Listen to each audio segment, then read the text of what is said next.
Ng pasasalamat sa lahat ng mga biyayang ating natatanggap. Rin ang panahon upang ating ipadama sa mga mahal nating sa buhay kung gaano natin sila kamahal.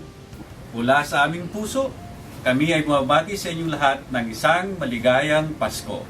Pasko ay panahon ng pagbibigayan at pagmamahalan. At sa araw na ito, dalangin namin magpuno ng tuwa at saya ang inyong tahanan.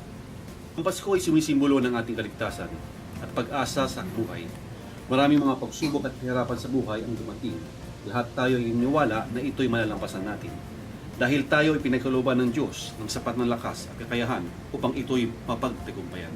Tayo nagdiriwang upang ipagbunyi ang kapanganakan ng ating poong may kapal.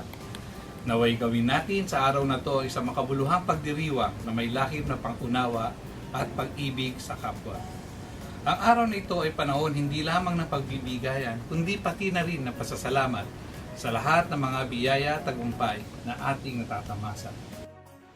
Sa ngalan ng lahat ng buo-buo ng Industrial Products Department, binabati namin kayo ng isang maligayang Pasko at manigong bagong taon. Transfer Trading Company Inc. Mabuhay ka!